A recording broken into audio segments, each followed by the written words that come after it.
ଆଜିର ଖାଇବାରେ ହେଇଛି ବାସି ପଖାଳ, ସେ ପୁଣି ଥଣ୍ଡା ଫ୍ରିଜ୍ ପାଣି ପଶିଛି, ସେଥିରେ ଗରମ ହେଇଯାଉଛି ବୋଲି ପାଣି ତୋରାଣୀଟା। ଝୁଡ଼ଙ୍ଗ ଆଳୁ ଭଜା, କଖାରୁ ଶାଗ, କଖାରୁ ଡଙ୍କ ଆଉ କଖାରୁ ରସୁଣ ପଡ଼ିକି କି ସୁନ୍ଦର ଭଜାଟେ ହେଇଛି, ପୁରା ଜୁସି ଜୁସି ଭଜା। ଆଜିର ସ୍ପେଶାଲ୍ ଆଇଟମ୍ ମୋ ଝିଅ କରିଛି ପାଗ ପାଣି, କଞ୍ଚାଲଙ୍କା, ସୋରିଷ ତେଲ, ଆମ୍ବୁଲ, ଆଳୁ। ଓହୋ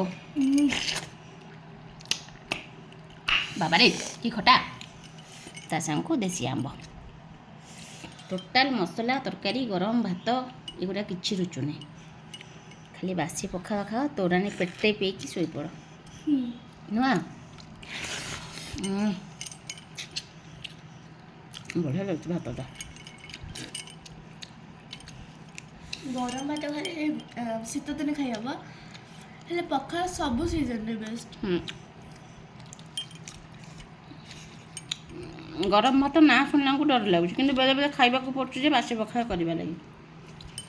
ପଖାଳ ଲାଗି ତ ରାନ୍ଧିବାକୁ ପଡ଼ୁଛି ନା। ମୋତେ ତ ସଜ ପଖାଳ ମୁଁ ଏମିତି ବି କହିଛି ମୋତେ ଭଲ ଲାଗେନି।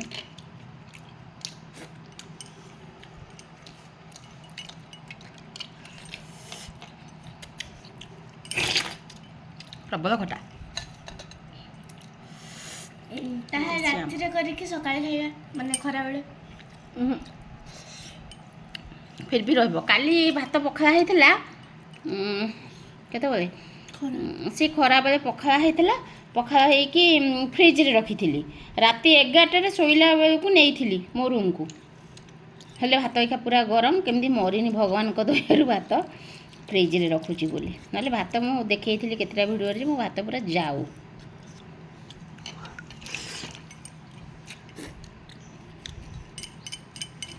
ରୁମ୍ ଏତେ ଥଣ୍ଡା ଥାଇକି ବି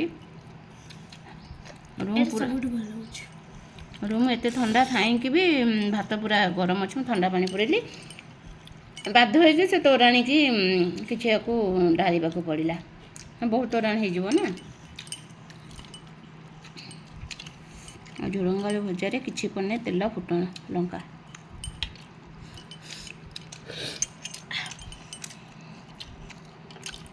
ଗୋଟେ ଡଙ୍ଗା ଭଳିଆ ହେଇଛି ଆମ୍ବୁଲଟା।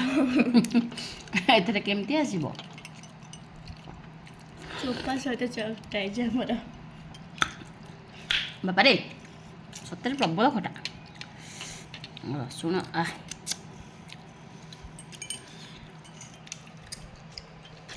ମୋର ଯେତେ ଖଟା ସେତେ ଭଲ, ଯେତେ ଖଟା ସେତେ ଭଲ।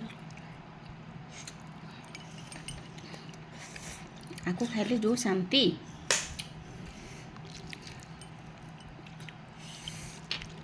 ଆଉ ଟେମ୍ପରେଚର୍ ତ ଆଜିଠାରୁ ଆହୁରି ହାଇ।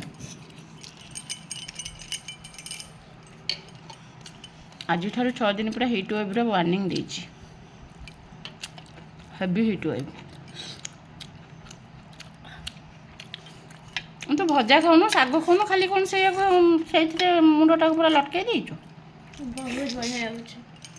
ହଁ ଯେ ଭେଜିଟେବଲ୍ସ ଖାଇବୁ ନା ନାଇଁ? ପୁଣି ଖାଉଛି ନା,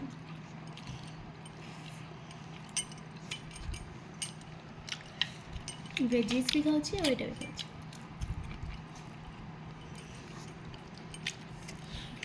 ଆଜି ଟିକେ ଶୀଘ୍ର ଖିଆ ହେଇଗଲାଣି।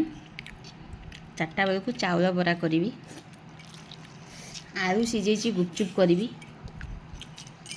ଆଉ ଆଳୁ ସିଝା କଟଲେଟ୍ ପାଇଁ ସେ କ'ଣ ବିଟ୍ରୁଟ୍ କଟଲେଟ୍ ବିଟ୍ରୁଟ୍ କଟଲେଟ୍ କରିବ।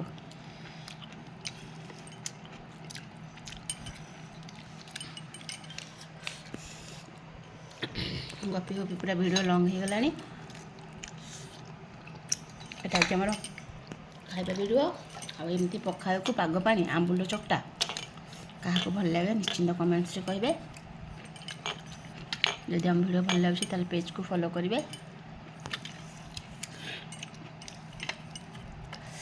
ବହୁତ ଇଚ୍ଛା ମୁହଁ ଦେଖାଇବା ଲାଗି,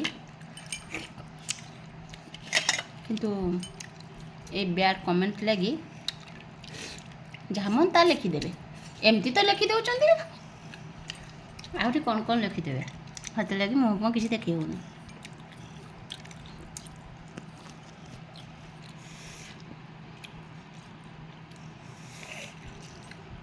ରହୁଛୁ। ଜୟ ଜଗନ୍ନାଥ।